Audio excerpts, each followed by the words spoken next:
Hello, BEA beautiful people. We are back again with another Jester Tech. I am Uber Jester, and this is Welcome to the Gates.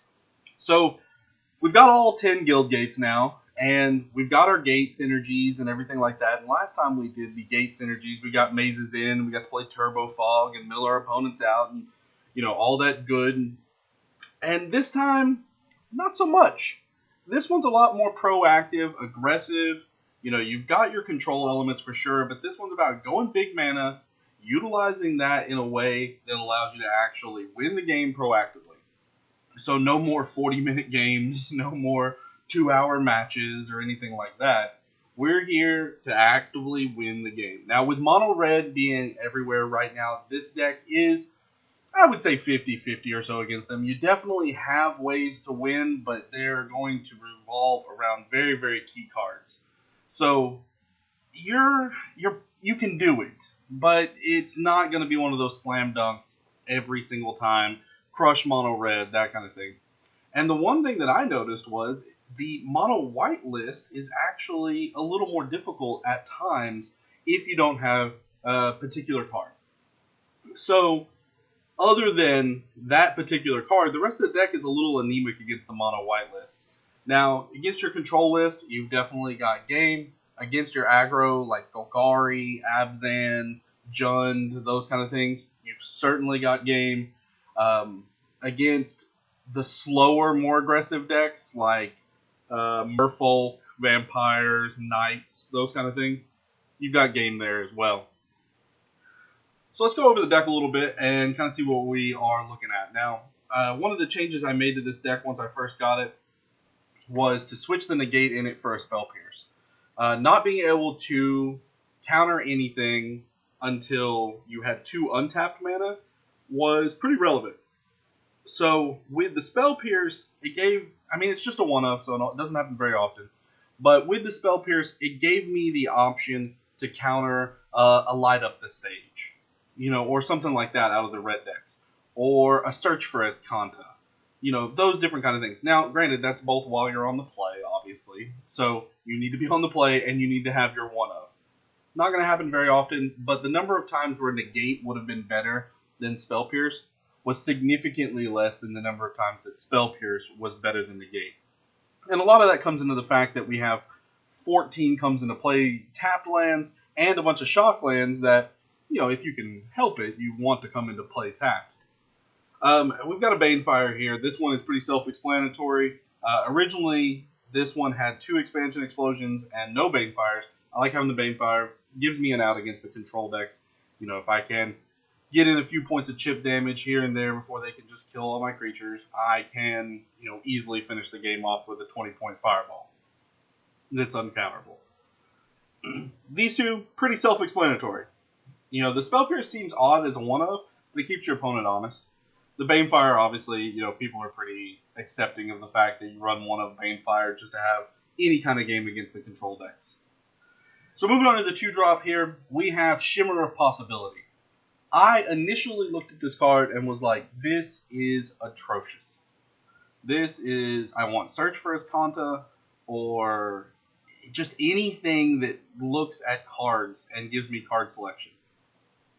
And then, playing around with it, I found myself wanting Shimmer in my hand way more often than I expected. Looking at 4 cards and getting to pick it no matter what it is. You're down to a few life, you've got plenty of mana, you draw Shimmer, you look for Archway Angel to gain a ton of life. You look for Colossus to have another big threat. You look for Hydroid Crassus to just draw a million. You look for Banefire to just end the game. Those kind of things. Search for Azcanta does a similar thing, but over time.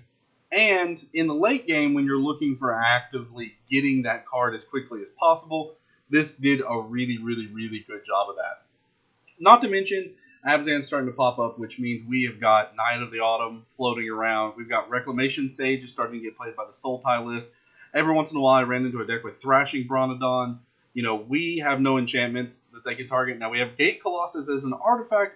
Technically, we have Guild Summit that they can target, but a lot of times that will have done its damage by the time they actually do anything about it. Not always, but a lot of times. So and Gate Colossus just comes back. So Shimmer was good.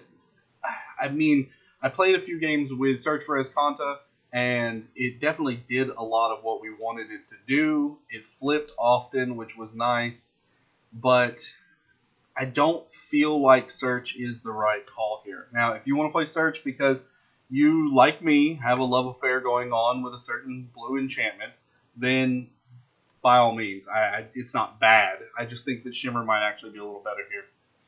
We have Growth Spiral. This should surprise exactly no one. One of the best things you can do is a Guild Gate on 1, an Untapped on 2, and then play another Guild Gate and have 3 Guild Gates going in to turn 3. Potentially play a 3rd Guild Gate and then play like a Gatebreaker Ram as a 5/5. 3 mana, 5/5 Vigilant Trample. Nice game. That's broken. And, draws a card. Everybody pretty much understands how good Growth Spiral is. I think by now we understand that, yes, this is just Explore, but the fact that it's an instant definitely, is important. The fact that it's a little harder to cast, though, is also important. With the 2 different colors, it's come up before where, I wasn't able to cast it. But I think that is completely outweighed by how powerful this card is in this deck. You can untap on turn 3, play an untapped land, and then circuitous route and go into turn 4 with 7 mana. And that's insane. That's just, 6 mana, even if you don't have another land, an untapped land to actually drop, and then you just Archway Angel, and you probably have 4 or 5 gates in play by now. Just gain 10, So obviously Growth Spiral is an auto include here as a 4-up.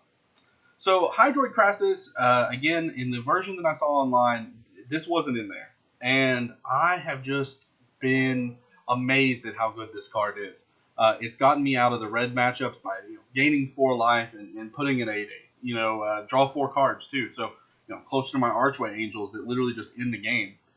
In the Golgari or Control Mirrors, if it resolves, granted in the Control Mirrors, it's draw 4 cards. It's have a giant 8/8. But the fact that it's a cast trigger, then you still get to draw your cards, you still get to gain your life. And I think that's really important.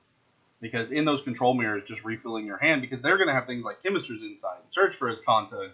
This list goes on and on of all the card advantage that they're going to have. And yours is a land-based card advantage to kind of strip those out. And then, we've got a sweeper as well. This is really great to cast for, I know that it seems like casting for 10 is a lot, but it's just really not that hard. For a deck that doesn't run Azur's Gateway, doesn't run Incubation Druid, doesn't run, I've seen people playing Dowsing Dagger now for fast mana. It doesn't run any of that. You're just ramping with pure lands. And Crassus is great. The first one draws you, 3-4 cards. The second one draws you a whole new hand. All right, now into the payoffs. If you want to build this deck and you go onto Arena, it's real simple. Go to the search box, type in the word gate, play all those cards. It's very, very easy. So we have Gatebreaker Ram here. This is a 3-mana 2/2, +1/+1 for each gate you control. And if you got 2 of them, he's going to pick up Vigilance and Trample. This guy's great in the red matchup. Turn 3, 4/4, 5/5, something like that. It's hard for them to kill the 4/4 or 5/5. And then it just continually gets bigger. It has Vigilance and Trample, so they're little anemic dudes. Can't just chump block all day long. He gets the block as well. They have to spend 3-4 cards on it. It's good. Now, occasionally it's, a 4/4 and dies to Chain Whirler plus, Skewer. But for the most part, this guy's going to do great. The old refill here. On 3, this card is going to just pretty much draw you an extra card every, probably 2 out of 3 turns. And that's fine. That's absolutely fine. And the fact that drawing the extra cards draws you into more gates that let you draw more cards, it just snowballs where you're just constantly playing a gate every turn. You're constantly having the answer to everything you want every turn. And you draw it mid-game, opponent doesn't have a whole lot of pressure on you, draw 4, draw 5, draw 6. It's totally doable, especially after a Securities route. And we'll get to that one in a minute and how it interacts. And then, of course, Gates Ablaze. So, turn 3, this could very well be, 3 damage to everything. And that's enough a lot of times. Late game, I'm killing everything. Now, the cool synergy here is that because of the +1/+1 for each gate, and the fact that it deals 1 damage per gate, essentially, Gates Ablaze can never kill a Gatebreaker Ram. Now, it can kill a Gate Colossus. That's happened. Not going to lie. But it can never kill a Gatebreaker Ram, which is good. We have Circuitous Route, lets you go get 2 basic lands and or gates. Put them into play tapped. If you go turn 3 Guild Summit, turn 4 Circuitous Route, you're just going to draw 2 cards off this also, which is pretty busted. This card does everything you want. It essentially takes all these other cards that have the word gate in them and makes them better. And, ramps you up so your X spells are better. It does everything you want. This is an obvious auto include along with Growth Spiral. This is why this deck exists. I think if you just had, normal go get 2 lands and put them into play, Grow from the Ashes or something like that, is a completely different deck. You can't play the gate deck if this card doesn't exist. And I don't think you can play the ramp strategy if this card doesn't exist. So Growth Spiral, Circuitous Route, obviously integral to what we're doing here. We jam 4 copies. Now we're into the I've got way too much mana. Yes, I do. And so we've got Archway Angel here. 6 mana, gain 2 life for each gate you control. It's a 3/4, so it doesn't die to a single burn spell other than like Lava Coil. They have to combine some stuff to get it killed, which is nice. And it gains a ridiculous amount of life. Let's say out of that 6, you have 3. It still gains 6. Like, that's a pretty crazy amount of life to gain. 6 mana, 3/4 flyer, gain 6. I've cast this with 10. Just gain 20. Against the aggro decks, they don't know what to do. They have to deal with your creature, and you just reset the game on your side of the table. So it's obvious. We don't want to jam a ton of them. They are 6 mana. 6 is a lot, so we've got to pay attention to that kind of thing.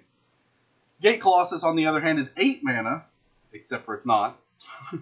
Costs 1 less. Can't be blocked by creatures with power 2 or less. That was something that actually popped up. The red deck pretty much can't block this. The white deck, it's got a few things that can block it, but it's not a huge list. The green deck, they can't chump block. The token set can't really chump block. Most of the decks just can't sit there and chump block. They actually have to block with something semi-irrelevant. If they block, which is kind of your point. And then whenever a gate comes in enters the battlefield under your control, you get to put Gate Colossus from your graveyard on top of your library. And it's a May, so you don't have to, but you can bring it back. But it costs 1 less for each gate. So, technically, casting this on turn 4, totally doable.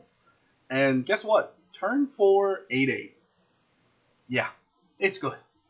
And the fact that, later on, sure, they kill it. And then later on, you put it back and you draw it.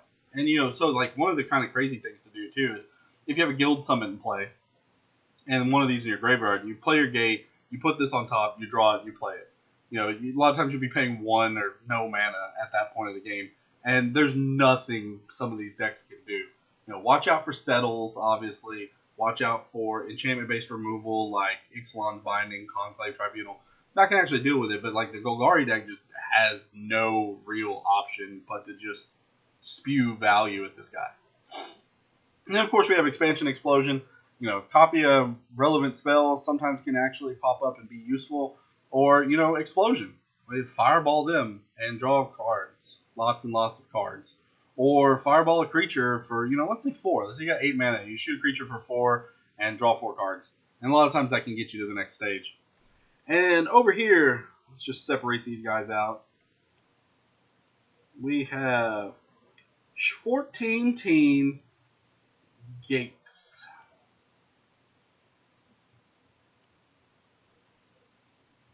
And a guild, an Azorius. So we have 3 of the major colors, a playset of the major colors. Is it Guildgate for red-blue, red-green off the Gruul Guildgate, and blue-green off the Simic Guildgate. These are the important, gotta-have kind of colors, so that's why they get the 4 of. Then we've got 1 of Azorius Guildgate, 1 of Celestial Guildgate. So when we're Circuitous routing, we can pick up our white mana for our Archway Angel, and if we need another green, if we need another blue, just whichever one we need. Doesn't really matter. And Plaza of Harmony, honorary gate, not an actual gate. This card, again, really, really good in the red matchup, really good in the aggressive matchups. Gain 3 life is a lot. Comes into play untapped. Taps for any mana your Gates can produce. So a lot of times it just taps for any relevant color. Occasionally you run into an issue where, it doesn't tap for red or something. And that's terrible, but for the most part, that's just not going to happen.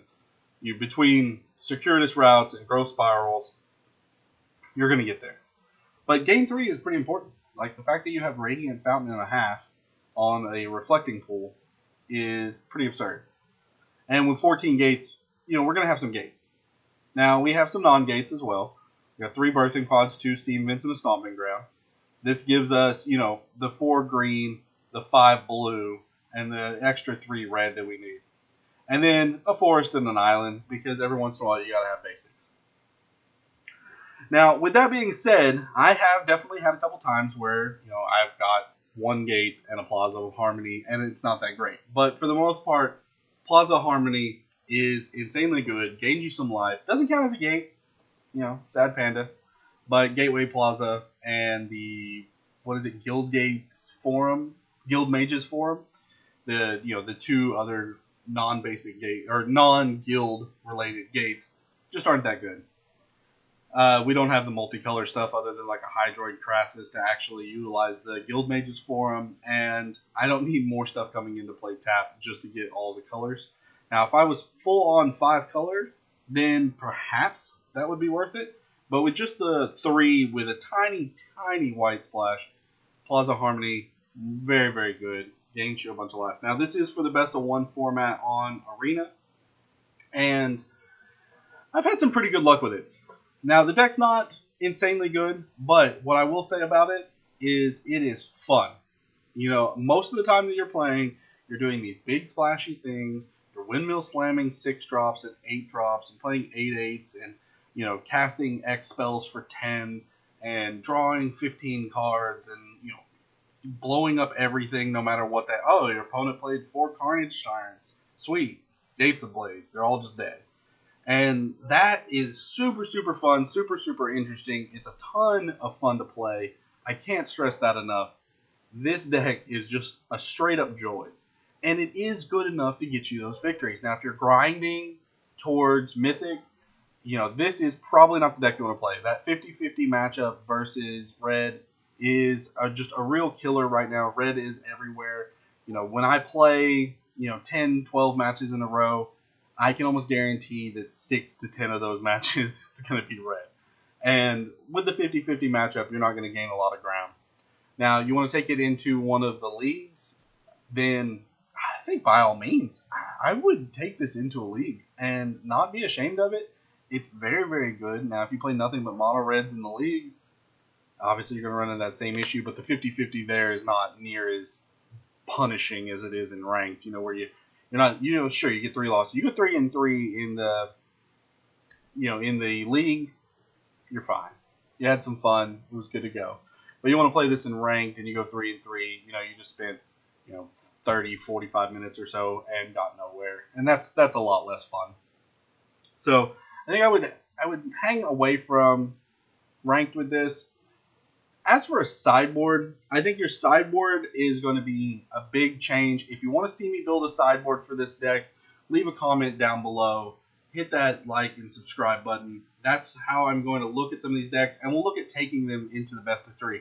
Especially considering we are just a few days away from best of 3 going to ranked. So sideboard, sideboard, sideboard. It's going to be a big deal. We're going to talk about sideboards for sure next week. And what you're looking for, how to consider them, how to talk about them. So stay tuned for that one. For now, though, that has been a Jester Tech. This is Welcome to the Gates. And you guys have a great one. I hope you enjoy it. And I will see you next time. Be sure to hit that like and subscribe. Leave a comment down below if you'd like to see me build a sideboard for this. Have a good day.